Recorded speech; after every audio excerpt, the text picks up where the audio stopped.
guys, magandang araw sa ating lahat. Papakita ko sa inyo ang nabili naming baboy. Napakalaki guys. Papakita ko sa inyo guys.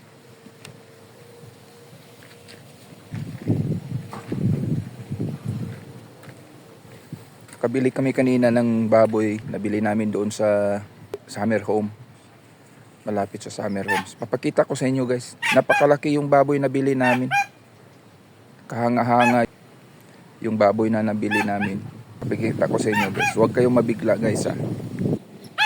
Ayan guys, yung baboy na nabili namin. Napakalaki. Napakalaki ang presyo.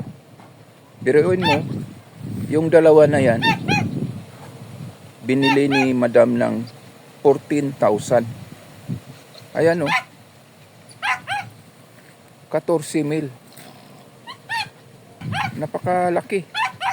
Hindi pala baboy napakalaki. Ang presyo pala yung napakalaki. Mali lang yung pagkasalita ko kanina, pagkasabi. Mali lang yung pagkasabi ko kanina. Yung presyo, yung napakataas, napakalaki yung presyo. Mataas ang presyo. Biruin mo yan, 14,000. Ganun yung presyo niyan. Sabi ko nga, masyadong mataas na yung presyo, bibilhin pa rin, binibili pa rin niya. Ayan, nabili namin. Ang porsyento na lang natin dyan para makabawi kung manganganak yan. Kasi yung klaseng baboy na ganyan, pagka ang presyuhan yan, napaka na yung 10,000 yung bawat isa niyan. Napakataas na yung 10,000. Yung bawat isa mabinta niya. Ayan o, yung maliit. Siguro nasa 5,000 may bibilin yan. 6,000. Pinakamataas na yung 8,000 dyan. Pagka December. Ayan. Ayan yung nabili namin kanina guys. Native. Mahabol ni madam ay makabili ng native. Bawas tipid gasto sa pagkain. Ganun pa rin, papakainin pa rin yan. Hindi naman po pwede hindi pakainin.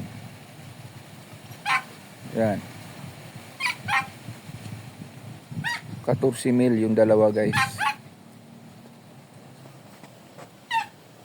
Swerte yung may-ari niyan. Kasi ayan o, kataas yung presyo. Ang habol na lang natin dyan,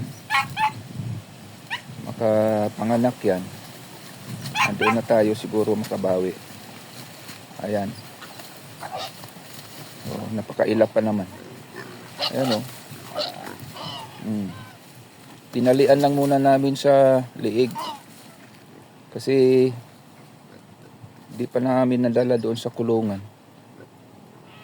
Yung isa nga nakawala itong isa. Ayan. Lapitan na natin guys, baka mabigti. Ayan, lapitan natin guys. Mamaya mabigti pa yan. Ayan. Hayaan na lang natin siya muna dyan. Ayan guys, thank you for watching. Magandang tanghali sa ating lahat. At maraming salamat sa inyong pagsubaybay. At paalam.